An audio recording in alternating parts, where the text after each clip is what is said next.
Bonsoir à toutes et à tous. Navré pour ce petit incident technique. J'espère que ça sera réglé cette fois. Donc, on va reprendre légère présentation de l'association. Nous sommes l'Entrepôt Politique Niçois, une association qui a pour vocation de faire vivre le débat d'idées. Nous sommes ici pour sa chronique hebdomadaire à la RUN Radio, la radio universitaire niçoise. Nous sommes en compagnie de deux invités et mon collègue Loïc, je te laisse nous présenter. Donc, alors, le premier de ces invités, c'est Pierre-Laurent Renard, donc, qui est responsable adjoint universitaire sur Nice, exact? Tout à fait, voilà. Donc, vous êtes étudiant en deuxième année de licence, histoire sciences politiques. Très bien. Et le second invité du soir, Brian Masson. Bonsoir. Donc, vous êtes secrétaire départemental du FMI de Maritime, c'est ça? C'est ça, oui. Vous êtes étudiant en histoire en troisième année de licence. D'accord, très bien. Donc, premier thème qu'on va évoquer, c'est la situation politique. Donc, de vos différents partis et mouvements, je ne sais plus trop comment ça s'appelle, partis politiques. En marche de devenir parti, c'est une bonne nouvelle. Donc, je laisse Maxime commencer par quelques questions pour Brian Masson. Alors, Brian Masson, on va reprendre où on s'en était arrêté. Donc, je vous demandais si la perte de certains cadres du Front National, et en particulier Florian Philippot, déstabilisait la structure interne du parti. Eh bien, ce que je disais tout à l'heure, c'est évidemment non. Évidemment, parce que le départ de Florian Philippot est un départ qui regroupe lui et quelques, je peux préciser, quelques élus seulement. Donc, c'est un départ minime. Après, quand on fait de la politique, on fait du sport collectif. Et quand on joue collectif, c'est toujours dommage de voir ses coéquipiers partir. C'est dommage, c'est triste, mais c'est comme ça. Florian Philippot a quitté son poste de vice-président du parti, il a quitté le Front National pour monter son association, et bien très bien. Pour l'instant, Marine Le Pen, elle, veut lancer sa refondation du mouvement, la refondation générale du mouvement, c'est ce qu'elle est en train de faire avec Briot. Donc voilà. Et qu'en est-il du fameux coup de foudre intellectuel qu'elle avait évoqué au sujet de Florian? Eh bien, comme quoi, c'est pas le problème n'est pas dans l'intellect, il n'est pas dans le débat d'idées, même si Florian Philippot a essayé d'instrumentaliser ça sur le débat de l'euro. Mais c'est une querelle de personnes. Florian Philippot a décidé de partir, c'est sa décision encore une fois personnelle. Il avait toute sa place, je crois, dans le débat interne. Il a préféré partir pour ne pas débattre, c'est dommage. Mais c'est comme ça. Concrètement, nier qu'il y a un problème de financement, c'est quand même se leurrer. Marine Le Pen a 3,5 millions de téléspectateurs dans sa campagne présidentielle. Une émission politique qui a fait sur France 2 avec Claire Salamé, elle réalise 1,6 million de téléspectateurs. Un naufrage dans la lignée de son débat politique du second tour complètement raté. Est-ce que vous croyez réellement encore en elle? Alors, reprenons les choses. Tu as parlé évidemment du score d'audience de l'émission politique. Ce n'est pas sa dernière émission politique. La dernière a eu lieu ce dimanche sur France 3, où elle a rassemblé 800 000 téléspectateurs. C'est un record pour la chaîne et l'émission de télévision. Donc, comme quoi, tu vois, le nombre d'une chaîne à l'autre peut varier. Marine Le Pen n'est en aucun cas discréditée. Elle est au contraire encouragée. Le sondage d'il y a 15 jours pour le journal du dimanche révèle que s'il devait y avoir un premier tour ce mois-ci, Marine Le Pen serait qualifiée pour le second tour. Enfin, miser sur un premier tour en 2017 alors qu'il va y avoir une élection il y a 6 mois, c'est un petit peu... Non, mais c'est comme tu reprends les chiffres, je t'en reprends d'autres, et c'est pour te dire que Marine Le Pen n'est en aucun cas discréditée, mais au contraire, elle a un projet, c'est refonder le Front National, et vous aurez la réponse de cette refondation lors du prochain congrès en mars prochain. Donc vous affirmez quand même que s'il y a besoin d'une refonte, c'est qu'il y a eu rupture. Et en cela, vous ne pouvez pas minimiser le départ de Florian Philippot et, comme vous dites, de simples cadres, petits groupes qui se seraient déstabilisés de la structure. La refondation du Front National a été lancée même pas 15 jours après les législatives, soit quand il y avait encore Florian Philippot en tant que vice-président du mouvement. Donc la refondation, comme tout le parti politique qui subit une défaite aux élections, c'est par rapport à la défaite. C'est par rapport à la défaite, en effet. Mais comme l'UMP, après 2012, est devenu républicain, voilà, c'est une refondation. Chacun l'a fait à sa manière. Le mouvement d'Emmanuel Macron devient un parti politique, nous on lance une refondation. C'est comme ça, il y a eu une défaite, on encaisse, et on continue d'avancer. Est-ce que vous niez le fait que vous avez perdu un des cadres les plus brillants de sa génération? L'un des plus brillants de sa génération, tu exagères sans doute, il y a d'autres cadres très prometteurs, mais ce que je peux te dire, c'est qu'en effet, on a perdu un cadre du mouvement, c'est dommageable, c'est triste, mais il y en aura d'autres, et il y en a déjà d'autres qui arrivent à lui succéder. Très bien. Donc ensuite, donc, on va passer donc au point politique de son parti, République En Marche, pour Pierre-Laurent Renard. Donc, selon un sondage Via Voice, 53% des Français estiment que la politique de l'exécutif bénéficie au sondage des plus aisés. Est-ce que vous êtes d'accord avec ça? Il y a une partie pour les plus aisés, notamment la modification de l'ISF, mais on peut aussi remarquer l'exonération de la taxe d'habitation pour 80% des Français, l'augmentation de l'allocation adulte handicapé, l'augmentation du minimum vieillesse, ainsi que la baisse des cotisations salariales qui fera augmenter le salaire de tous les salariés dès janvier 2018. Enfin, de manière générale, les sondages sont unanimes. La baisse dans l'opinion publique d'Emmanuel Macron est sans précédent dans la présidence de la République. Il y a une baisse qui est indiscutable parce que effectivement Emmanuel Macron a engagé des réformes très tôt. Les autres présidents de la République, il faut savoir quand même qu'on a fait beaucoup en 6 mois. On a fait énormément, la loi travail, la moralisation, le budget qu'on se rendait de voter. Bon, ça c'est normal à la fin de chaque année. On a fait beaucoup, on a lancé l'enseignement supérieur, on a lancé l'assurance chômage, la formation. Donc il y a beaucoup de choses qui sont mises en place en seulement 6 mois. De plus, on remarque tout de même qu'Emmanuel Macron est resté très populaire dans la base. 96% des sympathisants La République En Marche et Modem sont satisfaits d'Emmanuel Macron et 80% estiment que la politique menée depuis 6 mois est correcte et bien. Il ne faut pas oublier qu'un mandat présidentiel, c'est 4 ans et demi, c'est 5 ans, pardon. Là, on n'est qu'à 6 mois. Il reste encore 4 ans et demi, donc on va voir comment ça évolue. Voilà. Est-ce que toutes ces mesures dont vous parlez, qui ont été réalisées au cours de ces 6 mois, ne sont pas pour la plupart symboliques? Je pense notamment à tous les coups de communication d'Emmanuel Macron sur le tennis en fauteuil roulant, sur l'émission avec les enfants dont j'ai oublié le nom sur C8, au tableau, effectivement. C'était avant l'élection. Mais ils sont passés avec Édouard Philippe où ils appelaient le président en direct. Est-ce que vous ne pensez pas que c'est beaucoup de mesures symboliques et peu de mesures réelles? Il n'y a aucune mesure économique dans les mesures que vous venez de citer, dans les coups de com' que vous venez de citer. C'est de la communication. Mais tous les politiques font de la communication. Non, il n'y en a pas trop, mais tout le monde fait de la communication. La politique, c'est aussi de la communication. Marine Le Pen, donc au second tour, réalise le score de 35%, peut-être élu avec 65% des voix au second tour. Tout à fait. Est-ce que vous la considérez comme le principal opposant politique? Alors, en vue du débat dont on a beaucoup déjà parlé avant, moi, je ne le considère pas parce que après ce débat, elle est devenue quand même très inaudible, malgré ce qu'ont dit Brian. Et de plus, on voit qu'il y a quand même eu un essoufflement du Front National entre l'élection présidentielle et l'élection législative. Elle perd 5 millions de voix, le Front National perd 5 millions de voix entre le premier tour de la présidentielle et le premier tour des législatives. Donc c'est bien qu'il y a un problème, qu'il y a un essoufflement.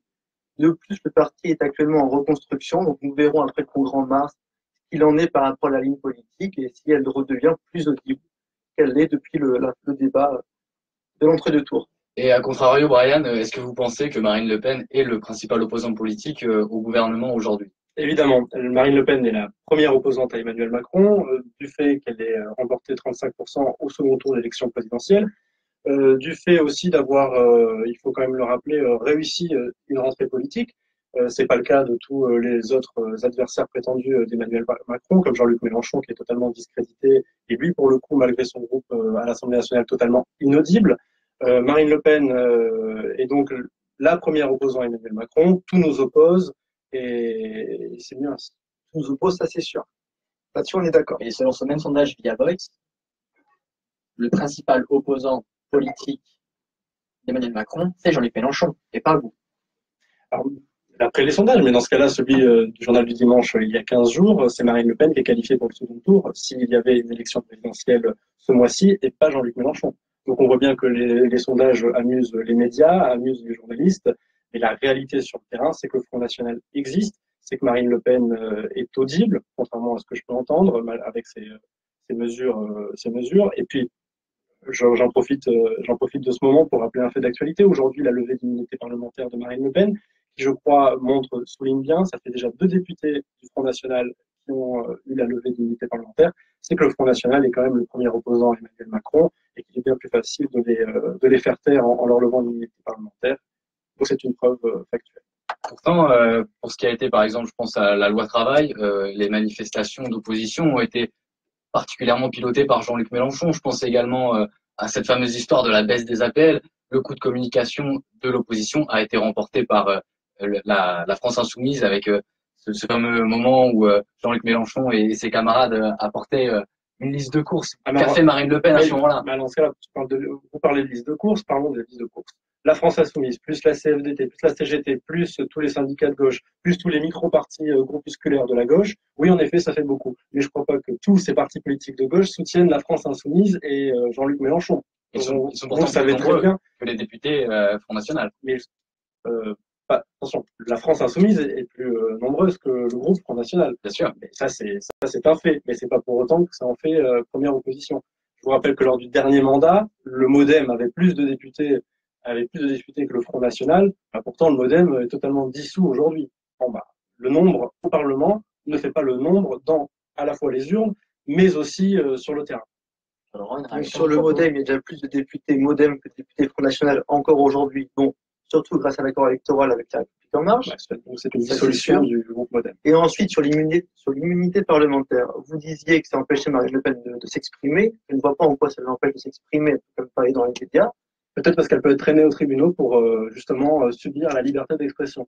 Voilà pourquoi la levée d'immunité parlementaire. Elle publie des photos de personnes décapitées. Moi, je trouve pas ça correct. La justice a demandé la levée de l'immunité parlementaire. Moi, ce que je ne trouve pas correct, c'est la réalité de ce qui se passe en Syrie. Et si Marine Le Pen a été candidate à l'élection présidentielle, c'est pour parler de tous les sujets. Et elle a parlé des crimes qui se passent actuellement en Syrie. Est-ce qu'elle a le droit de le faire? Est-ce qu'on est encore en liberté d'expression? Est-ce qu'on est encore en démocratie? La levée de l'immunité parlementaire, après celle de Gilbert Collard, pose toutes ces questions-là. Le problème, c'est pas le problème d'en parler. On en parle, tout le monde en parle, Emmanuel Macron en parle, tous les partis en parlent. Le problème, c'est de diffuser des photos choquantes sur des réseaux sociaux, donc avec l'ouverture, donc tout le monde peut le voir, y compris des enfants. Je trouve pas ça normal. C'est ça la vraie question. C'est pour ça qu'aujourd'hui, l'immunité parlementaire de Marine Le Pen a été levée par l'Assemblée nationale.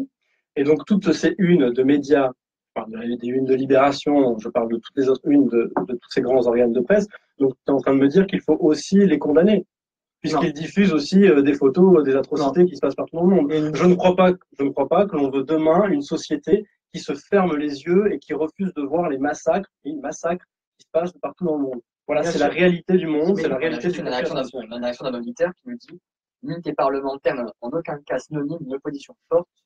C'est une question de justice car Marine Le Pen fait l'objet de poursuites. Oui, elle fait l'objet de poursuites, comme tout député peut faire l'objet de poursuites, mais c'est le rôle, c'est l'objectif de l'immunité parlementaire, c'est de préserver la parole du parlementaire quand il s'exprime. Et là, en levant l'immunité parlementaire, la République, l'Assemblée nationale est en train de dire Marine Le Pen ne doit pas être protégée quand elle s'exprime. Eh bien, je ne crois pas. Quand la première opposante à Emmanuel Macron, celle qui aurait pu être présidente de la République, je crois que toute l'Assemblée nationale devrait être derrière elle quand il y a ce genre d'attaque. Donc vous estimez que c'est une sorte d'instrumentalisation pour la museler? Mais je pense évidemment, et d'ailleurs le FNJ Alpes-Maritimes l'a rappelé tout à l'heure dans un visuel, on essaie de bâillonner Marine Le Pen, on essaie de la faire taire, mais bon, c'est mal connaître Marine Le Pen. Ça n'empêchera pas de parler. Premièrement, elle va continuer à parler. Là-dessus, je lui fais confiance, ça c'est sûr. Et en plus, la levée de l'immunité parlementaire ne concerne que cette affaire. Elle ne concerne pas toutes les affaires. Elle est aussi mise en examen pour des faits d'emploi fictif au Parlement européen. Bon, ça c'est autre chose. C'est totalement autre chose. C'est totalement autre chose. Mais dans ce cas-là, on peut parler d'Édouard Ferrand, mais je ne crois pas que Richard Ferrand, Richard qui a été relaxé. Relaxé, mais il est toujours membre de la République En Marche. Oui, mais il n'est pas coupable. Ah, il n'est pas coupable. Il n'a même pas été mis en examen. Il n'a même pas été mis en examen. Mais la procédure est toujours en cours. La procédure est finie. Non, la procédure n'est pas finie pour l'affaire. Non, que si. Et bien sûr que non, parce qu'il y a eu des nouvelles enquêtes et de nouveaux témoignages. Tout le monde pourra vérifier, mais c'est terminé.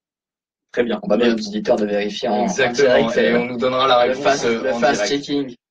Donc, on va parler donc du second thème de ce soir, donc, qui concerne l'enseignement supérieur. Donc, Emmanuel Macron l'avait annoncé, il y aura une réforme sur l'université.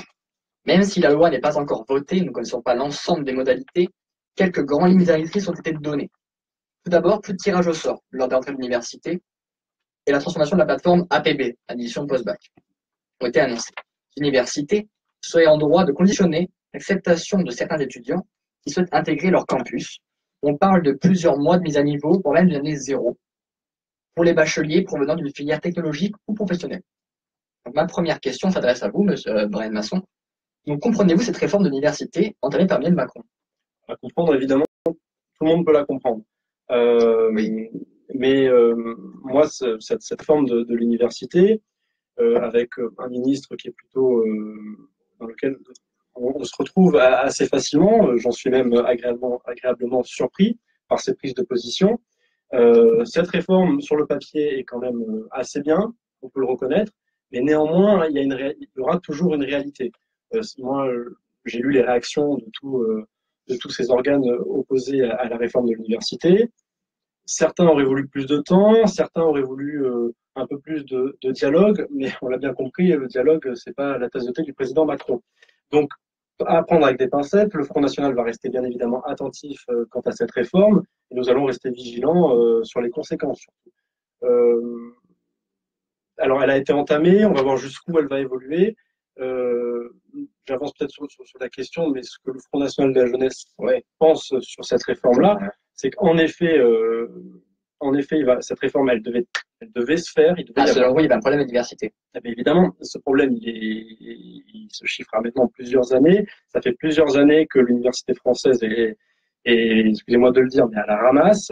Il fallait une réforme, il fallait engager des réformes. Je ne sais pas si elles vont aller jusqu'au bout. Je ne sais pas si, pour l'instant, elles vont se faire dans un cadre ouvert aussi au débat, parce qu'il faut écouter les enseignants, il faut aussi écouter les étudiants. Et surtout, je crois qu'il y a peut-être d'autres mesures à faire sur les conditions de vie des étudiants qui n'ont pas du tout été révélées dans la réforme. Alors, je ne sais pas si elles vont être faites un jour, je ne sais pas si on va s'intéresser si on va s'intéresser à l'épargne des étudiants, mais c'est à voir. J'imagine que vous voulez parler de la cotisation sociale étudiante. On va commencer par les cotisations, enfin, pas sur les cotisations, pardon, sur la concertation. Depuis juillet, il y a eu 150 heures de concertation.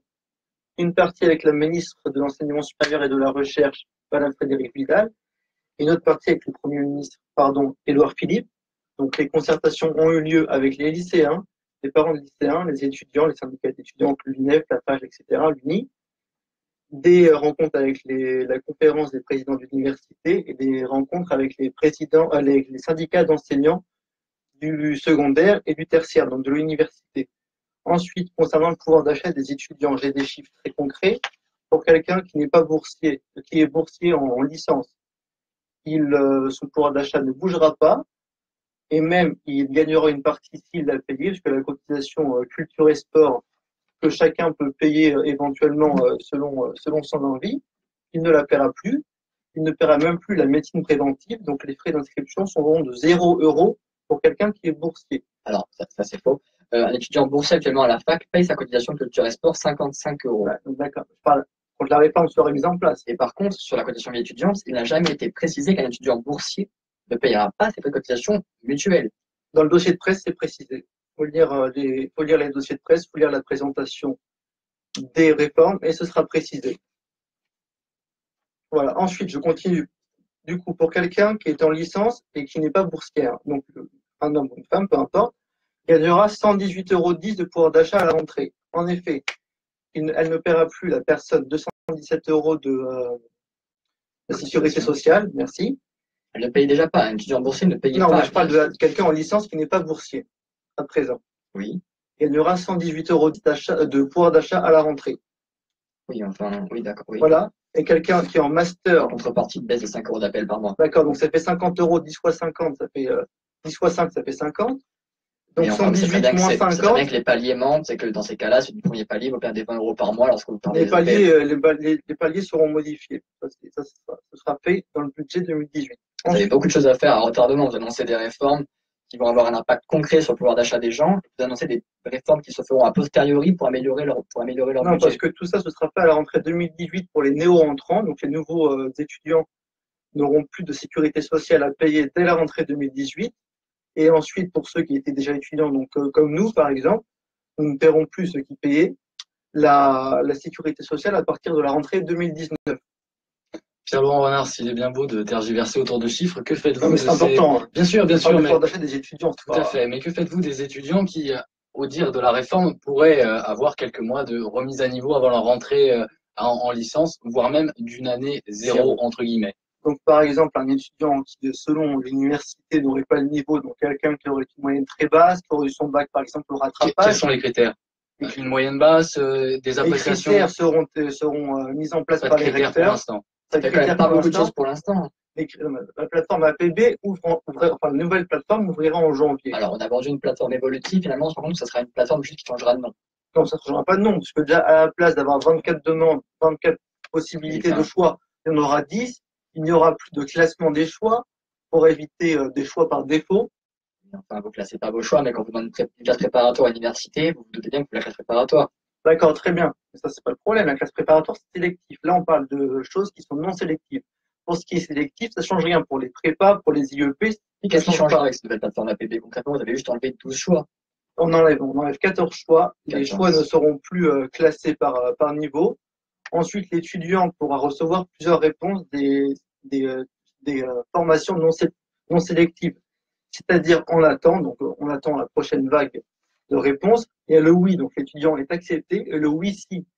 Le oui si, c'est-à-dire, on en vient à C'est oui, si, on entend. un enseignement pédagogique changé. Par exemple, une licence pourrait être faite en 4 ans et non en 3 ans. Un peu une année zéro dont vous parliez tout à l'heure. Oui, l'année Ça, zéro. Une Ouais. sorte d'année zéro, comme ça existe dans certains lycées, certains qui font une classe de seconde en 2 ans. Ça ne nous pose pas de problème non plus, l'idée d'une année zéro durant laquelle un étudiant ne pourra pas accéder aux études supérieures. Non. Pour reprendre tout ce qu'a dit, je vois en effet ce que je disais tout à l'heure, c'est que sur le papier, la réforme semble très bien. La preuve, Pierre Laurent a des chiffres, il a des petits dessins qui lui expliquent pour les boursiers et les non-boursiers. Mais encore une fois, quand on se confronte au réel, là, il y a quelques soucis. Il y a quelques soucis. Et moi, quand j'entends réforme universitaire, j'étais peut-être persuadé qu'on allait peut-être reparler des programmes, qu'on allait peut-être parler des filières. Non, là, on parle de faire des économies sur des mutuelles privées. On parle de faire des économies sur le dos des étudiants justement, cet été, on descend les APL et là, cette année, on prétend faire une réforme pour les aider et pour leur améliorer le pouvoir d'achat. Alors, le programme universitaire ne se négocie pas à l'échelle nationale, c'est négocié chez l'université. Je sais bien, mais c'est pour ça que le programme de Marine Le Pen sur les conventions universitaires avait pour but de faciliter les réformes et de les gouverner un petit peu pour pouvoir faire une refonte. Mais d'habitude, Emmanuel Macron nous vend comme chaque réforme comme une refonte totale, notamment refonte totale du code du travail, refonte totale de l'université, et on s'aperçoit qu'en fait, ce sont des petites broutilles, ce sont des petites mesurettes sans précision bien claire. Et bon, bah, voilà, encore une fois, on va être vigilant. On espère une évolution du débat et le Front National reste encore une fois attentif. Sur la refonte, la suppression du tirage au sort, c'est quand même essentiel. C'est quand même la façon la plus absurde et la plus inégale de faire entrer les étudiants à l'université. C'est-à-dire que quelqu'un qui avait eu son bac au rattrapage pouvait passer devant quelqu'un qui a vu son bac mention très bien avec 19 de moyenne, notamment en STAPS. Vous voyez un tirage au sort, évidemment, le tirage c'est au sort, essentiel, mais c'est essentiel. Donc ce n'est pas une mesurette. Mais c'était évidemment, mais quand je dis mesurette, c'est dans le sens où c'est évident que le tirage au sort, c'est problématique. Et c'est évident que la méritocratie doit être remise en valeur, mais c'est ce qu'on dit. Alors moi, je peux que me féliciter que Emmanuel Macron se tourne vers la méritocratie, mais c'est quelque chose d'essentiel et fondamental. Donc ce n'est que de la mesurette. Pierre-Laurent, des rumeurs circulent en ce moment sur l'idée aussi d'une refonte au niveau du lycée pour passer vraiment d'un système global cohérent entre le lycée dès la seconde jusqu'au bac plus 3. Est-ce que vous pouvez nous en dire un petit peu Il y a une plus? concertation qui est menée en ce moment par le ministre de l'Éducation nationale, Jean-Michel Blanquer. Le programme d'Emmanuel Macron sur le bac, il y avait une réforme du bac. Et en fait, si je me rappelle bien, en fait, il y avait une partie qui allait passer en contrôle continu. Ouais. Donc les matières les moins importantes, par exemple, je sais pas moi, l'histoire en filière S qui passera en contrôle continu, alors que vous auriez toujours maths, physique, biologie, SVT en contrôle final. Alors d'après mes renseignements, il y aurait effectivement 4 matières qui se passeraient le bac comme nous avons pu le connaître, et toutes les autres en termes de contrôle continu. Mais même plus loin, l'ancien directeur de Sciences Po Lille, Pierre Mathieu, qui est responsable, qui pilote ce projet de refonte du lycée, annonce peut-être également la fin des séries en créant des parcours personnalisés dès la seconde pour justement rentrer dans un système un petit peu plus universitaire avec des sortes d'UE où chacun pourrait personnifier son parcours. La question est sur la table, il y a une concertation menée en ce moment, nous verrons les résultats de la concertation.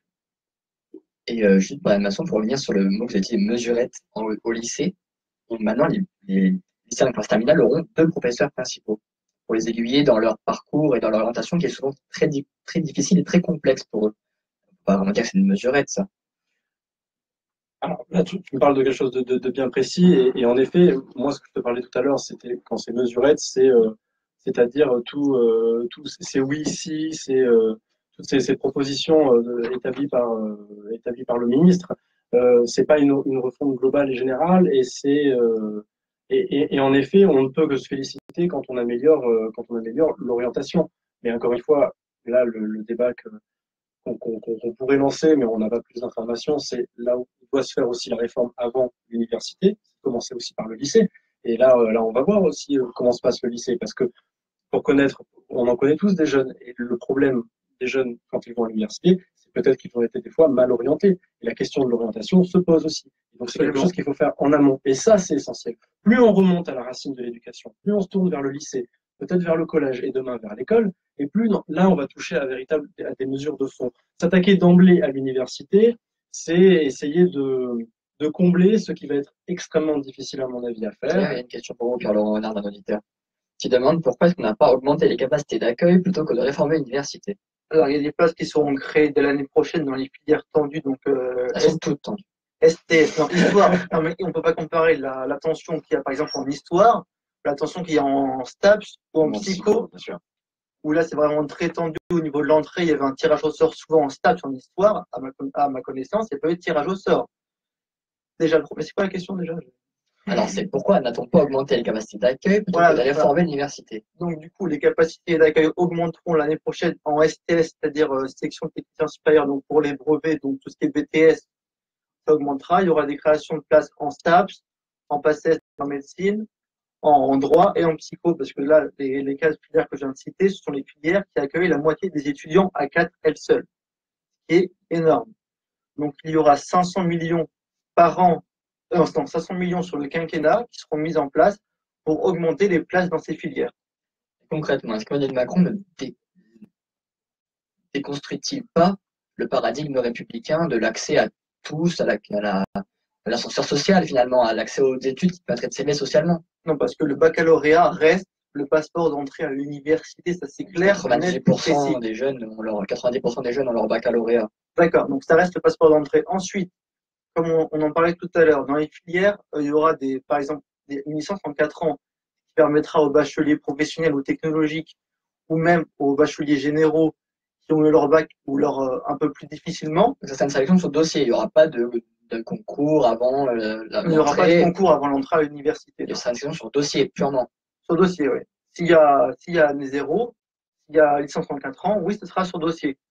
Donc, vous excluez, par exemple, des jeunes de technologie, de bac technologique ou de bac professionnel qui sont très motivés, peut-être plus compétents que certains qui ont fait un bac général. Parce qu'ils auront eu accès justement à la licence en 4 ans qui leur permettra de mieux intégrer les notions de la licence. Une licence en 3 ans, une licence en 4 ans. En 4 ans, ça permet quand même de récupérer beaucoup plus de connaissances, d'accumuler plus de connaissances et de les intégrer, surtout si on n'a pas la même formation que les autres, une formation moins théorique. En bac professionnel, par exemple, il y a beaucoup plus de pratiques, il y a beaucoup de stages dans le milieu professionnel, etc., qu'on n'a pas du tout en bac général.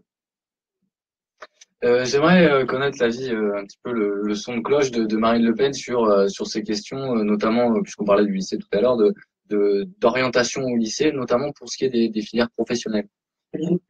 Marine Le Pen a toujours été très claire sur cette question. C'est une question qui lui tient à cœur, l'éducation.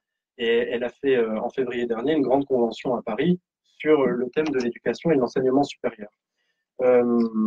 Notre avis au Front National sur cette question, c'est qu'il faut bien évidemment s'interroger sur l'orientation et peut-être aller plus loin sur la mentalité qu'ont les gens sur le parcours professionnel. Il ne faut pas avoir honte de mettre en avant les métiers de la main. Et je pense qu'il y a une idée reçue en France que le bac professionnel serait un bac plus honteux que le bac général. Donc il faudrait déjà il faudrait arrêter d'avoir cette mentalité-là pour pouvoir avancer. Combien de jeunes se perdent en bac général alors qu'ils ont les capacités et qu'ils ont sans doute l'envie de faire un bac professionnel? Sur cette question-là, voilà, on l'a toujours soulevé. Pour le baccalauréat, tu disais tout à l'heure qu'il reste le passeport d'entrée pour aller à l'université. Très bien, mais quel baccalauréat encore?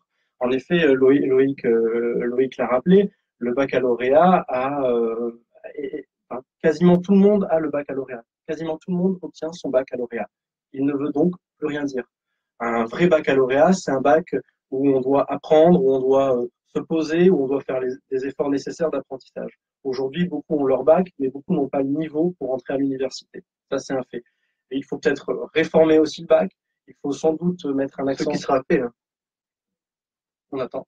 Concertation en cours, oui. Concertation en cours. On verra bien sur quoi ça va aboutir. Et je crois que ce qu'on peut entendre, c'est 4 matières. Là aussi, c'est 4 matières et des options, des options prises en fait par les étudiants, pas par les élèves. Donc on entend beaucoup, il y a des suppositions, reste à voir ce que veut vraiment faire Emmanuel Macron. En tout cas, ce que veut faire le Front National, c'est évidemment changer le baccalauréat, c'est évidemment mettre en avant le métier de la main, évidemment mettre en avant les métiers de l'industrie, le bac professionnel, et aussi voilà, réformer le lycée, et voilà, c'est quelque chose qui nous tient particulièrement à cœur. On n'arriverait pas à vous mettre d'accord tous les deux. Non, sur le bac, non. Sur le bac professionnel, c'est pas un gouvernement, un parti ou n'importe qui fera changer les mentalités des Français. Les mentalités évoluent au fur et à mesure. Ce qui est sûr, c'est qu'il faut faire évoluer. Il faut valoriser l'apprentissage, ça c'est sûr et certain. Il faut valoriser les bacs professionnels qui aujourd'hui, effectivement, sont très dévalorisés par rapport aux bacs généraux ou même aux bacs technologiques. Ça c'est sûr et certain. Eh bien, nous sommes d'accord. Très bien. Oula. On va faire le 3. Bon, on va passer au troisième thème parce qu'on est un tout petit peu en retard. Donc, sur la Catalogne. Donc, pour récapituler un petit peu le sujet qui est assez complexe, donc 1er octobre, un référendum était organisé donc par le gouvernement local mené par Carles Puigdemont pour déterminer l'indépendance de la Catalogne.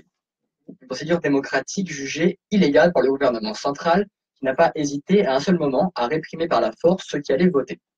Un résultat donc marqué par une victoire du oui, non reconnu par Mariano Rajoy pour le faire bref. Le gouvernement catalan, le 22 octobre, par le biais de son parlement, a déclaré son indépendance. 27 octobre, 5 jours plus tard, le gouvernement de Madrid plaçait la Catalogne sous tutelle et destituait le gouvernement régional de Puigdemont. Dans le même temps, un mandat d'arrêt européen, à l'encontre du gouvernement catalan et notamment le chef Puigdemont était lancé, l'obligeant à se réfugier à Bruxelles. Donc, quelle histoire, tant de rebondissements. Celle-ci a bien sûr provoqué la réaction de plusieurs chefs d'État européens et de plusieurs responsables politiques. Emmanuel Macron a apporté officiellement son soutien au gouvernement central, dirigé par Mariano Rajoy. Êtes-vous favorable à cette prise de position? Alors, tout d'abord, on va préciser, parce qu'il y a une petite erreur dans ce que vous avez dit, le mandat d'arrêt européen a été lancé après le départ de Carles Puigdemont à Bruxelles. Bon, ça, c'est très grave. Voilà. Donc, Macron est dans son rôle de chef de l'État et de président de la République en soutenant le gouvernement officiel d'un pays étranger, ami et allié de longue date. Un gouvernement qui a frappé ses concitoyens. Alors, moi, je ne cautionne pas la violence quand on voyait les personnes âgées en sang, notamment pendant le jour du référendum. Effectivement, ce n'est pas normal. Mais ça n'empêche pas que ce référendum était totalement illégal au point de vue de la Constitution espagnole. D'ailleurs, le tribunal constitutionnel espagnol l'a jugé illégal, parce qu'il faut quand même savoir que l'article 2 de la Constitution espagnole dit que l'Espagne est une unité indissoluble de la nation. Voilà, il y a une unité indissoluble de la nation espagnole. Enfin, elle a également reconnu la nation catalane comme une nation différente. Elle a reconnu le terme de notion catalane, mais ce terme n'avait aucune valeur juridique, ça date de 2010. Oui, d'ailleurs, Puigdemont voulait donner une valeur juridique, et c'est ce que a empêché le gouvernement central de faire. C'est ce qui a été refusé au nom de la Constitution espagnole. Et que faites-vous de la valeur juridique du droit à l'autodétermination des peuples? Alors la question, c'est est-ce que les Catalans, est-ce qu'ils forment un peuple? Le tribunal constitutionnel en 2010, Espagne, en tout cas, a dit non, a dit que les Catalans, les Catalans ne formaient pas un peuple. Moi, c'est le droit espagnol que je sors. Ensuite, après, qu'est-ce qu'on fait? Ensuite, après, on a les Corses indépendants, on a les Niçois indépendants, les Bretons, les Alsaciens, c'est sans fin. Est-ce que ceux-ci manifestent autant que les Catalans? Alors, les Corses sont un peu moins qu'avant, on va dire. Mais Désolé pour nos amis corses. Hein. non, mais le temps passe, mais On mais les pas le embrasse problème. tous. Tout dépend. La grande question, c'est est-ce que les Catalans, est-ce que peuple, enfin, est-ce que les Catalans forment un peuple différent du peuple espagnol? C'est ça la vraie différence. La Brian, vraie question. quel est votre avis sur la question de la Catalogne? Alors, notre avis et mon avis aussi, le Front National reconnaît l'unité de la couronne d'Espagne, il reconnaît que c'est un état de droit et il respecte sa constitution. Le seul interlocuteur évidemment possible, c'est l'Espagne et le Front National est sur cette ligne. Mais je trouve, c'est ce que je vous disais Loïc en amont, je trouve cette question sur la Catalogne extrêmement intéressante parce qu'on est confronté à évidemment le respect aux états de droit, le respect à Mariano Rajoy d'appliquer la constitution espagnole, mais on est aussi là face à peut-être quelque chose d'intéressant, c'est-à-dire la naissance d'une nation. Et, et si demain il devait avoir un référendum accepté par l'Espagne en Catalogne, soit les Catalans disent non, nous sommes rattachés, nous voulons être attachés à l'Espagne, soit ils disent nous voulons notre indépendance. Et dans ce cas-là, on sera confronté évidemment à une perte pour l'Espagne de 19% de son PIB, hein, parce que c'est aussi ça. C'est un des enjeux, C'est un des enjeux effectivement, extrêmement importants pour majeurs. l'Espagne. Et on va peut-être assister aussi à la naissance d'une nation. Alors, est-ce que là aujourd'hui la Catalogne s'affirme comme nation? Parce que comment est une nation si ce n'est en se soulevant? Donc, avoir l'évolution sans doute historique de ce qui se passe en Catalogne. Et la question, pardon, de Loïc, de savoir si la Catalogne serait économiquement viable toute seule, parce qu'il faut savoir qu'entre le 1er et le 27 octobre, il y a 1812 entreprises qui étaient basées en Catalogne, qui ont entamé des démarches pour déménager dans le reste de l'Espagne, pour ne plus être attachés qu'à la Catalogne. Il y a une question d'un auditeur pour vous, Brian, qui va, je pense, vous toucher particulièrement. Elle vient de Cyril Martier, donc votre ancien adjoint, qui demande peut-on connaître la position du Front National sur la sortie de l'Union européenne et le retour aux souverainetés nationales? Très bien. Merci Cyril pour cette question. L'avis du Front National sur la sortie de l'Union européenne a toujours été le même, c'est que nous voulons récupérer évidemment l'ensemble de nos piliers de souveraineté.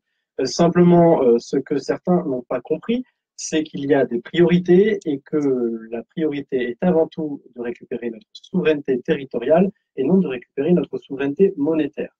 Et il y a évidemment une question qui se pose aujourd'hui, c'est le terrorisme islamiste, c'est la filière de l'immigration massive qui fait venir en France. On parlera tout à l'heure.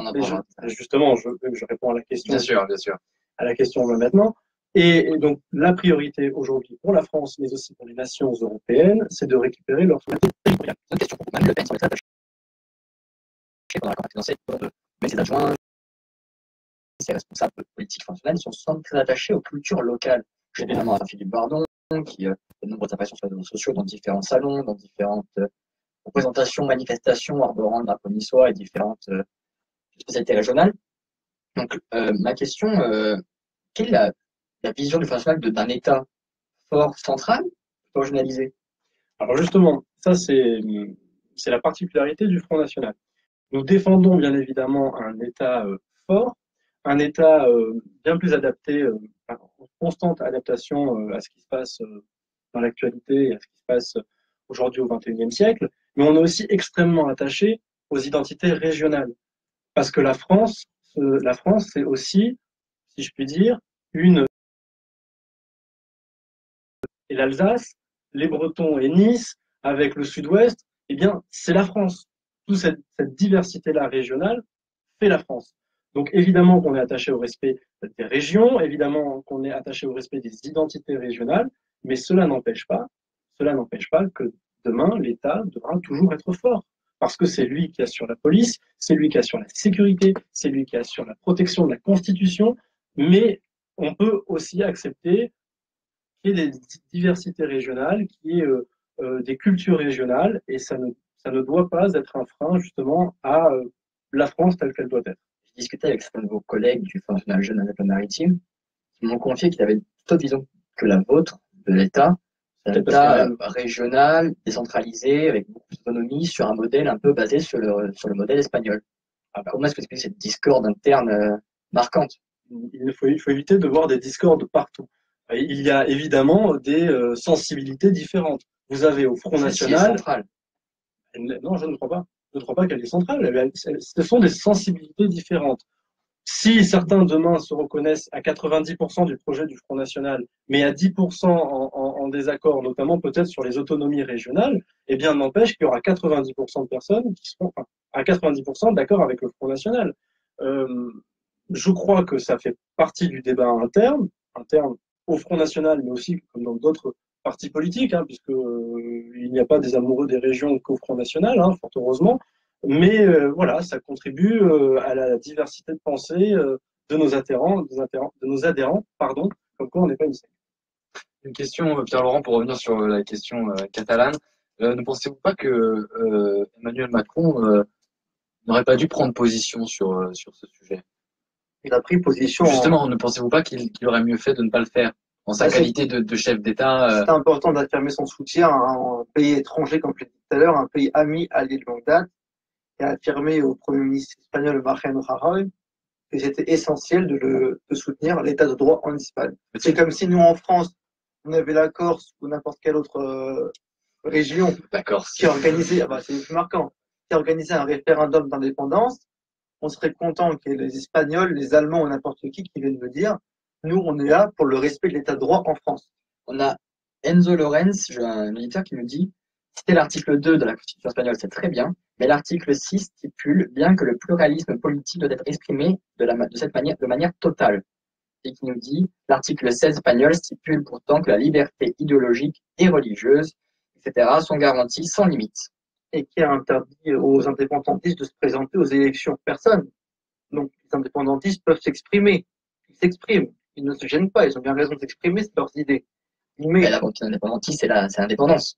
Très bien, mais sauf qu'il y a des volontés, on peut s'exprimer, et l'état de droit. C'est l'état de droit qui doit être respecté partout, dans tous les pays, en Europe, partout. Pour revenir sur cette idée de déclaration d'Emmanuel Macron, est-ce que cette déclaration sera suivie d'actions spécifiques sur le sujet catalan? Pardon? Je sais pas, une aide financière à l'État, quoi que ce soit, ou ça sera simplement une déclaration de soutien vis-à-vis du régime espagnol? Non, il n'y aura pas de soutien financier. Simplement une déclaration. La déclaration a été faite déjà. Il a affirmé, Oui, bien sûr. il a vu Mariano Rajoy à Bruxelles au moment du sommet européen. Il y avait tous les autres chefs d'État européens, ils en ont discuté. Il a réaffirmé son soutien. Point. On a Paul Gallard qui nous dit vous oubliez aussi que cette constitution n'a jamais été votée par le peuple. Il me semble qu'elle a été votée. Non. Voilà. C'est comme ça. Est-ce qu'on peut parler d'état de droit du coup? Est-ce qu'on parle d'état de droit? La Constitution a été faite. C'est pas je pense pas que ce soit le seul pays où il n'y a pas eu de référendum sur la Constitution. Donc, le débat est très intéressant sur savoir si l'Espagne a fait valider sa constitution par le peuple. Mais je crois aussi que la question est aux Espagnols et peut-être aujourd'hui on peut très bien exprimer des sensibilités, mais néanmoins aux Espagnols et aux Catalans d'écrire leur propre histoire. Vous apportez tous les deux votre soutien au gouvernement central de Mariano Rajoy, en effet. Absolument. Très bien. On va passer donc au dernier thème, donc sur la sécurité. Donc Maxime, je te laisse le lancer sur la sécurité. D'accord, alors c'est malheureusement encore une fois un sujet brûlant d'actualité puisque j'imagine que vous êtes au courant qu'une dizaine d'individus issus des Alpes-Maritimes notamment et d'Île-de-France ont été arrêtés par la police ce mardi 7 novembre dans le cadre d'une enquête antiterroriste. Ils sont en effet suspectés d'avoir élaboré un projet d'attentat très avancé dans la ville de Nice et d'après Nice Matin, les suspects avaient l'intention de tuer, je cite, un policier et des civils. Donc j'aimerais avoir d'abord la réaction de Pierre-Laurent sur cette affaire qui se joue finalement à peu près dans le même temps de la sortie d'état d'urgence et du vote de la nouvelle loi antiterroriste. Bon, déjà, on voit que cette loi, même si elle est très récente, elle n'a qu'une semaine, est déjà appliquée et déjà utile. On l'a vu, les arrestations à Menton, les arrestations d'Île-de-France également. Donc nous, ce que faisons... Rien à voir avec la nouvelle loi. Non, ils sont suivis depuis quelques semaines. Donc, il y avait l'état d'urgence précédent. Depuis 3 ans. Je suppose qu'a dit Gérard Collomb cet après-midi à l'Assemblée nationale. Peut-être a-t-il menti. Tu as les infos alors si c'est pas Gérard Collomb parce que. Non, mais si on devait se contenter des paroles des ministres, le monde est beau, le monde est joli et il n'y a aucune raison d'avoir peur. D'où sortent les informations alors? Ils sont suivis depuis. Moi, ce que je vais dire ce matin, les informations, ce matin, c'était que c'était suivi depuis 3 ans. C'est pas ce que j'ai vu, moi. Bref, peu importe. Et donc, en attendant, les arrestations, malheureusement, continuent, donc c'est-à-dire qu'il y en a encore besoin. La nouvelle loi antiterroriste qui remplace l'état d'urgence est rentrée en application depuis une semaine, en même temps que la fin de l'état d'urgence qui était en vigueur depuis le 13 novembre 2015. Donc cette loi permet de protéger les Français tout en respectant l'état de droit, c'est-à-dire qu'on permet quand même aux terroristes, enfin aux présumés terroristes d'avoir un droit à un procès équitable. Bon, c'est un peu ce qui nous différencie d'eux. Nous, on va pas dire, hop, toi, t'es pas jugé, toi, c'est un peu Guantanamo comme aux États-Unis sans jugement. C'est pas correct. Non, mais c'est pas normal, on est dans un état de droit. Donc, ce qui se passe, c'est qu'on protège les Français, mais on respecte tout de même l'état de droit, ce qui est essentiel. Ouais, respectons ceux qui peuvent commettre un attentat en France, respectons ceux qui peuvent commettre un autre 14 juillet partout en France, respectons ceux qui ont des explosifs dans leur appartement, respectons ceux qui sont rentrés illégalement sur le territoire national et qui appartiennent à des groupes terroristes comme Daesh. Oui, donc, si on fait cette mesure-là, on assiste à la fin de l'armement français, on assiste là à la fin d'une juridiction d'exception qui était là avant une semaine. Cette nouvelle loi, je me permets d'en parler, cette nouvelle loi sur l'état d'urgence, elle est un désengagement total de l'État vis-à-vis de la question de la sécurité. Vous la jugez inefficace? Elle est totalement inefficace. Elle est totalement inefficace puisque la preuve, j'ai noté plusieurs choses intéressantes que normalement il y aura il y avait, si vous voulez, il y avait un arsenal possible avec un arsenal possible qui était mis en place pour les préfets et qui n'a jamais été appliqué. Notamment, des préfets avaient la possibilité de mettre un terme à des prêches d'imams salafistes. Eh bien, ces préfets, ne connaissant pas la jurisprudence d'un tel caractère spécial, ne pouvaient jamais la mettre en cause, la mettre en pratique. Concernant cette nouvelle loi, il y a plein d'autres choses qui ne vont plus être possibles. Ne serait-ce, et là vous avez cité justement la prison et un procès équitable, mais ne serait-ce que le bracelet électronique ne pourrait être plus porté par justement ces suspects. Non, ne serait-ce que le bracelet électronique. Non, ça c'est faux. Non, c'est vrai. Ah non, mais c'est vrai, c'est le code pénal. C'est le code pénal. Avec cette nouvelle loi antiterroriste, on revient à un état comme s'il n'y avait jamais eu d'attentat et on permet à des terroristes présumés, terroriste, hein, c'est pas voleur de sac à main, c'est terroriste quand même. Présumé. S'il vous plaît, Brian Masson. J'aimerais revenir sur ce que vous disiez à propos de la qualité des préfets d'interrompre des prêches. Vous savez que la nouvelle loi antiterroriste permet à nouveau aux préfets de fermer des lieux de culte. Finalement, on en revient à peu près, pas pour exactement la même raison, mais on peut arriver au même résultat avec cette nouvelle loi. Je reprends ce que disait tout à l'heure sur Gérard Collomb qui a annoncé la réouverture de mosquées salafistes. Donc, c'est la réalité.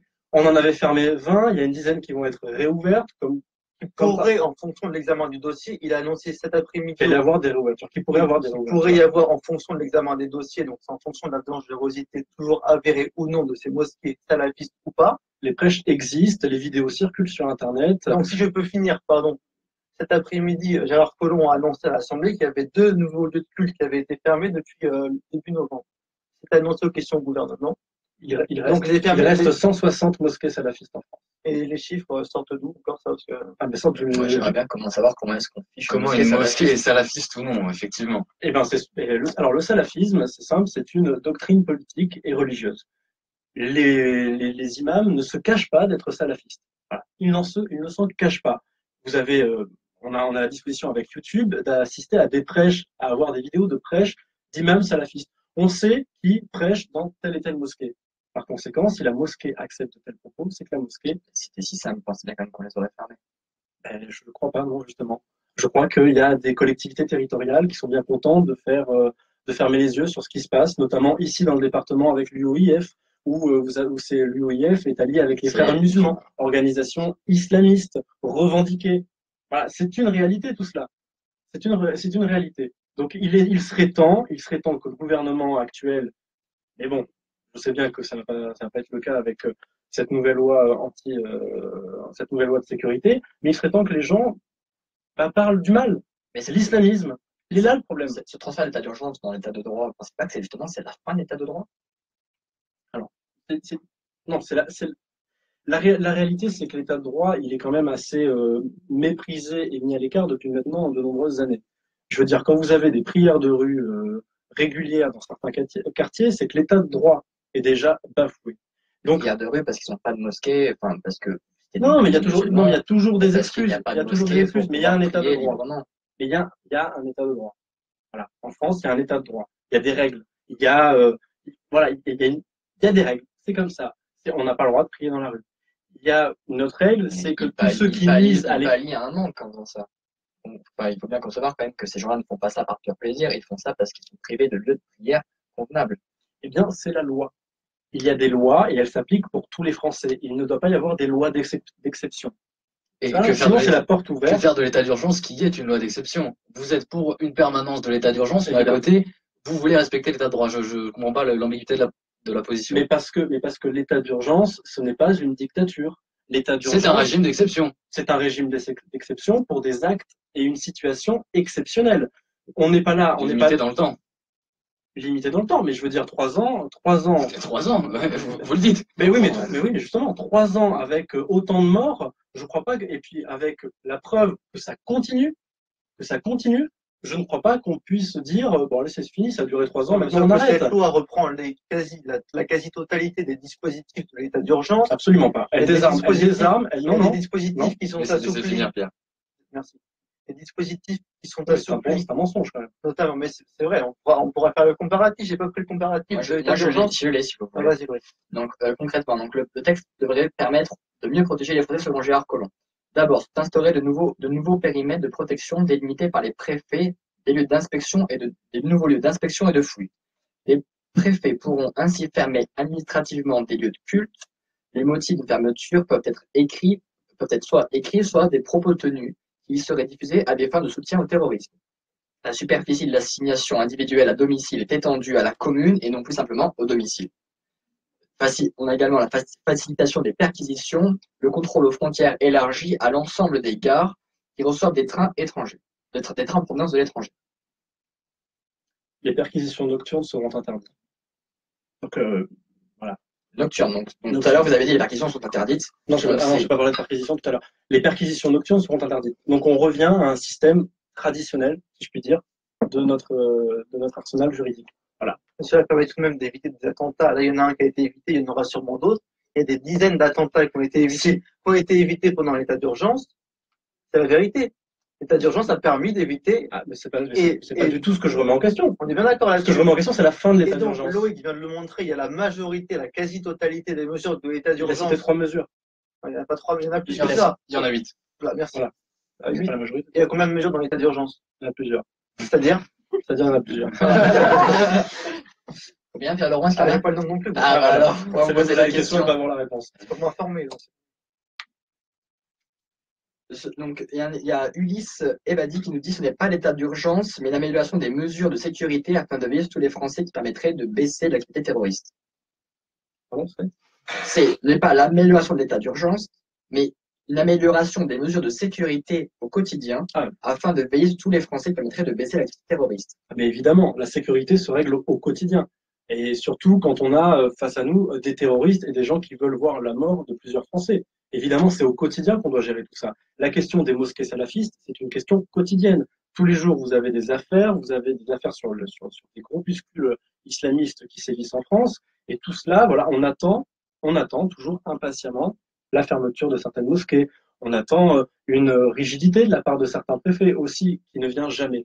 Donc oui, en effet, pour améliorer la sécurité de tous les Français, il faut être tous les jours sur le terrain et tous les jours attentif à ce qui se passe sur le territoire. Juste une question à poser. Pour la sécurité, donc par exemple lorsqu'on se fait contrôler à la gare, ce sont des organismes privés qui nous contrôlent. Qu'est-ce que vous pensez de ça? Je pense que justement, là, il y a un gros souci, mais le souci, il est là depuis maintenant bien longtemps. C'est qu'il y a un problème dans nos forces de l'ordre. Il va falloir recruter. Il y a eu une baisse de 17 000 membres de forces de police et de gendarmerie. Je veux dire, ce ne sont pas des moindres, surtout quand on a aujourd'hui une situation d'exception, comme vous le rappelez, et qu'on a des attentats. Donc, en effet, chez les forces de l'ordre, on attend avec espoir une réforme totale parmi nos forces de l'ordre et nos groupes de gendarmerie, c'est-à-dire une amélioration du matériel d'action, c'est-à-dire une augmentation du nombre d'effectifs, et on va voir ce que ça donne. Il y aura une augmentation du nombre d'effectifs qui a été promis, je me rappelle plus du chiffre, je ne sais pas si Loïc là, mais je crois que c'était dehors de plus de 10 000 policiers et gendarmes qui allaient être embauchés sur tout le quinquennat afin de pallier notamment à cette menace terroriste, qui est essentielle là-dessus. On est bien d'accord. Nous attendons. Bah, c'est ce qui a été promis. Le budget du ministère de l'Intérieur augmente l'année prochaine, ce qui permettra aussi déjà une première vague d'embauche qui continuera sur 5 ans. J'aimerais maintenant connaître votre position tous les deux sur une question un petit peu subsidiaire, puisqu'on parle de toutes ces mesures sécuritaires pour pallier au terrorisme. Pensez-vous que ce sont le seul domaine sur lequel jouer pour endiguer le phénomène terroriste, la sécurité intérieure? Il y a la sécurité intérieure, mais il y a aussi tout ce qui est aspect sociétal et social. Social. Parce que je ne vais pas dire les terroristes sont des miséreux qui partent, mais il y a aussi une partie de ça, une partie sociale qui dit faut comprendre. Là, s'il dit comprendre, c'est presque excuser. Moi, je suis pas d'accord avec ça. Faut comprendre.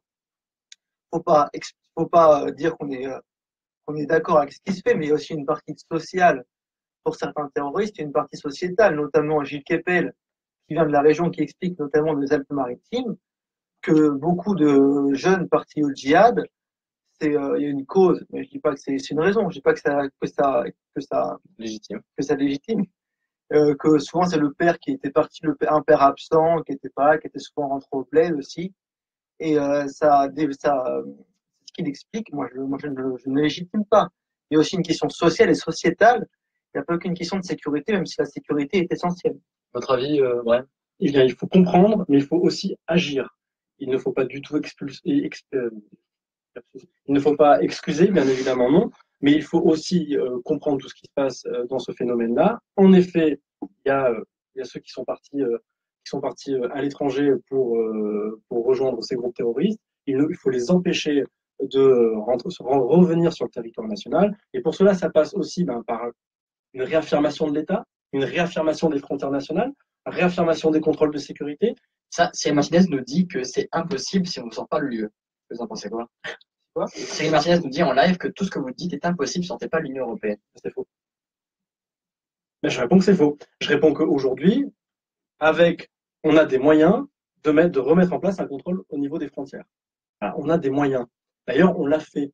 Le gouvernement français a dit, le gouvernement précédent, a dit qu'il allait remettre en place des forces de l'ordre. Il l'a refait. Donc, on voit bien qu'il y a une juridiction possible sur une nouvelle sécurité des frontières. Simplement, elle n'est pas appliquée. Donc, c'est tout l'enjeu est là. À quand on va appliquer une véritable sécurité pour les Français? À quand on va remettre des frontières nationales? À quand on va pouvoir expulser tous ces imams venus de l'étranger prêchant la mort et la haine de la France? Voilà, ça, ce sont des mesures à prendre et il faut pas comprendre bien plus. Concrètement, ces mesures sont factuelles et concrètes, certes, mais vous ne pensez pas que la priorité, peut-être, c'est la lutte contre la cybercriminalité, c'est plutôt tourner vers la cybersécurité? Parce que la plupart des gens qui sont embrigadés dans ces mouvements extrémistes passent par des réseaux sociaux. Passent par les réseaux sociaux. C'est le cas pour le cas de la dizaine d'individus qui s'est passé mardi là. On l'a su grâce à une investigation sur les réseaux sociaux. En cybersécurité, il faut évidemment continuer à fermer des sites et à bloquer les accès à ces sites. Et là, j'ai l'impression qu'on est dans le flottement ici dans ce débat parce qu'on va pas dans le fond. Il est où le problème? Le problème, c'est l'islamisme. C'est cette doctrine qu'il faut arrêter. Il faut décider la mise à fin de cette doctrine. Comment est-ce qu'on arrête une doctrine? Eh bien, c'est simple. Empêcher des gens en France sur le territoire à continuer à la prêcher, à fermer des lieux de culte qui prêchent justement le salafisme. Ah ben c'est tout simple, hein. Il y a des mesures à prendre, mais il faut les prendre. Et encore une fois, il faut accepter que le problème, ce n'est pas des jeunes gens pauvres et miséreux assis derrière leur écran frustrés. Ce sont des jeunes gens qui écoutent une doctrine qui est dans laquelle qui est dangereuse, l'islamisme. Dans le monde dans lequel on vit actuellement, on ne ferme pas une doctrine sur un seul territoire. Vous êtes bien conscient quand même qu'une doctrine, elle se détruit sur énormément de pays. D'abord, on ne détruit pas une idée, quoi. On ne détruit pas une idée, mais on peut empêcher qu'elle se gangrène sur un territoire. Quand, bien évidemment, on a le total contrôle de ce territoire. Demain, on peut fermer des frontières. Quand demain, on va pouvoir contrôler avec des mesures d'exception celles et ceux qui sont susceptibles de commettre un attentat sur le territoire national. Voilà, ça on peut le faire. Pierre-Laurent, est-ce que vous pensez vous aussi que l'islamisme est la principale cause du terrorisme? C'est l'idéologie qui le nourrit, donc forcément c'est un fléau, ça c'est sûr. Mais ce n'est pas seulement en fermant des lieux de culte que que le problème serait résolu. Loïc et Maxime ont raison quand ils parlent des réseaux sociaux, d'Internet. C'est aussi un principal lieu, un principal secteur, un principal vecteur de radicalisation, et ça on le constate tout le temps.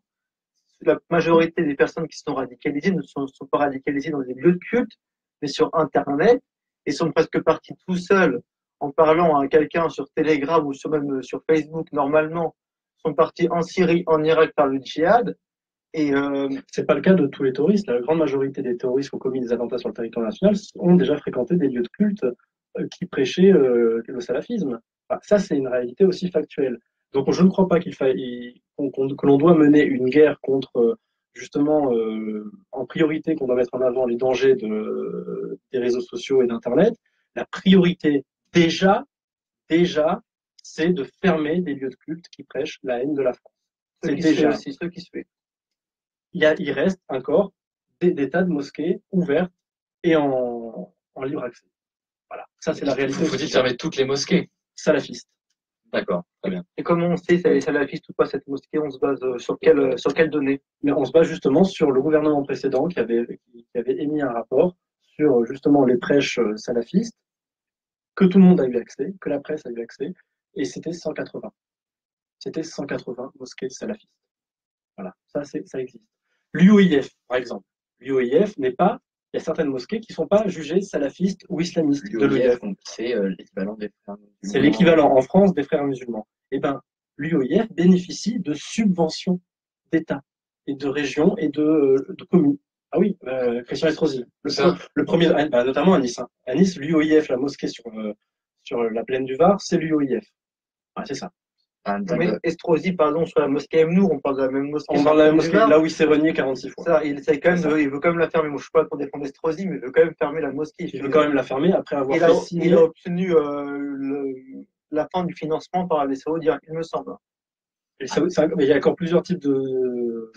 Vous évoquez les prières de rue, donc qui évoquent un vrai problème dans le sens que les gens n'ont pas de lieu décent pour prier. On a en France une loi, la loi de 1901, 1905, excusez-moi, voilà, qui donc empêche le financement de l'État de culte. Donc forcément, les cultes sont financés par des c'est extrêmement intéressant. Extérieurs. C'est extrêmement intéressant, mais et justement, forcément, il y a des conflits d'intérêt. Vous avez oublié quelque chose. C'est extrêmement intéressant parce que on sait très bien que les prières de rue gênent beaucoup de monde. Gênent les Français. Il y a quelque chose gênent les Français. Oui, gênent les Français. Quand on a aujourd'hui des gens qui prient. Mais ces gens-là sont français. Ceux qui sont dans la rue. Oui, mais ça gêne. Mais je parle des Français qui vivent en France. Je veux dire, les musulmans sont aussi français, mais je veux dire, les Français sont aussi gênés par un certain manifestant. Enfin, c'est ça que je voulais dire. Ce n'est pas dans la polémique, là où il y a une polémique à voir. Bien sûr. Donc, ça gêne une population locale. Et vous avez des maires qui voient des prières de rue et qui disent, oula, mais ça devient gênant tout ça. Et qu'est-ce qu'ils vont faire? Ils vont donner une salle de prière à la première association venue. Et notamment, vous avez des associations islamistes comme l'UOIF qui arrivent, écoutez, nous on a l'argent, on peut construire une mosquée. Donc le maire qui dit, oui, allez-y, que ces gens ne puissent plus dans la rue, construisez-leur une mosquée, construisez-leur une salle de prière, et ça arrive. Donc voilà, on veut faire rapide, on a peur de cibler le problème, et on se retrouve justement à donner des salles de prière à des musulmans par des associations. Il y a bien l'impression quand même qu'il y a un besoin de salle de prière. Et que le besoin. Et vous ne dites pas concrètement comment est-ce qu'on pourrait pallier à ce manque. Déjà, c'est tout ça, mais en ciblant ces associations, on connaît l'UOIF. Si on l'empêche. Le financement, mais le problème, c'est que l'UOIF, comme vous le citez, permet le financement de ces lieux de création. Et donc, du coup, pallie à ce manque.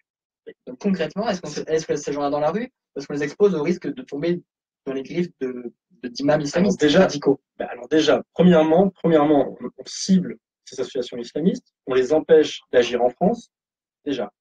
Et deuxièmement, qu'est-ce qu'il faut faire sur les salles de prière? C'est comme pour toute autre religion, comme pour toute autre communauté religieuse, c'est qu'elle se finance elle-même une salle de prière ou une bâtisse. Vous savez combien ça coûte? C'est la loi. C'est la loi. Et donc, on avait quand même bien compris qu'il y a un problème au niveau de la loi quand même là. Il n'y a pas un problème au niveau de la loi. On a beaucoup de demandes et très peu d'offres. Si on doit adapter la loi à toutes les envies des uns et des autres, on s'en sort plus. Voilà. Je veux dire, il y a des associations qui arrivent à rassembler de l'argent pour pouvoir payer un loyer. Ça se fait. Mais par contre, il y a, pour les religions, il y a aussi certains groupes religieux qui arrivent à se payer un loyer. Voilà, c'est comme ça, c'est la loi, on la respecte ou on la respecte pas. Alors, une dernière réaction sur ces problèmes liés aux prières de rue, visiblement, qui ont pris Bah, l'importance il y dans a le un débat. problème très clairement, même s'il y en a quand même beaucoup moins qu'auparavant. Faut voir que ça s'est quand même très calmé par rapport à ce qu'on avait vu auparavant, des prières entre guillemets monstres dans la rue qui bloquaient presque la circulation. Effectivement, de nouvelles salles de prière ont été ouvertes, ainsi que des mosquées, parfois par des personnes, on va dire, peu recommandables, effectivement. Il ne faut pas remettre en cause la grande majorité des mosquées, des salles de prière qui sont loin d'être salafistes, qui prônent un islam, entre guillemets, des lumières beaucoup plus modéré que les quelques, même si c'est en 80, je ne sais pas combien il y a de mosquées en France, des salles de prière, salles de prière qui effectivement peuvent prôner un islam beaucoup plus radical, salafiste, islamiste que la majorité des salles de prière, des mosquées. Très bien. Donc, bon, malheureusement, on arrive au bout du temps de ce débat. Ça fait maintenant 1 heure et quart qu'on débat. Donc, je vous laisse un petit mot de la fin. Si vous souhaitez donc faire un petit peu de propagande politique pour votre parti respectif, on commence par vous. Bon, ben, déjà, je tiens à saluer l'initiative et les plusieurs initiatives de l'entrepôt politique niçois qui mènent un véritable combat démocratique pour que chaque sensibilité soit représentée. Puis pour ceux qui nous écoutent, je les invite à s'intéresser davantage au Front National de la Jeunesse, surtout dans le département des Alpes-Maritimes, puisque nous sommes assez actifs. Nous avons une page Facebook, nous avons des comptes Twitter et je vous invite à nous rejoindre.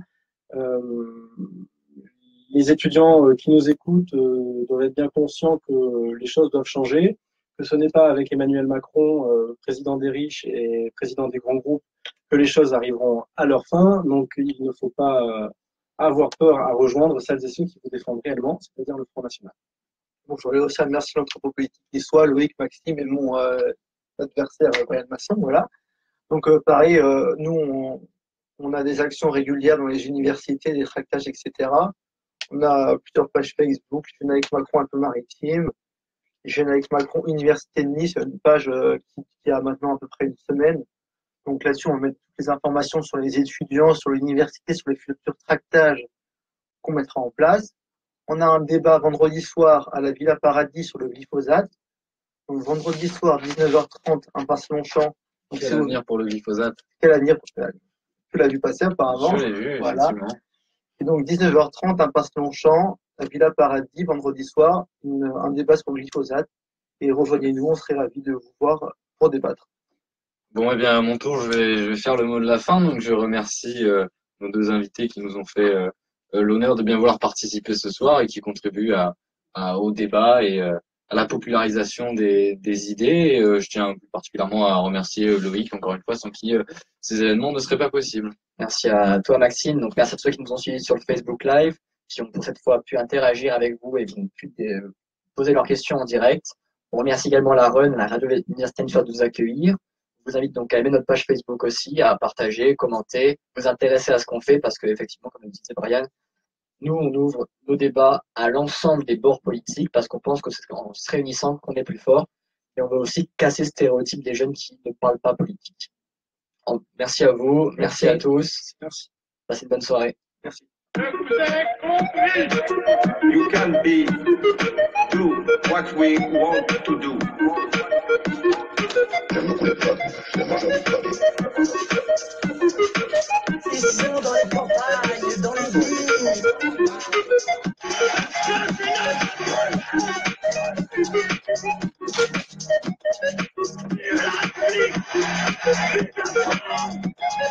Une double passion de vie, c'est la République. Vous n'avez pas, monsieur Mitterrand, le contrôle du ciel. Vous n'avez pas.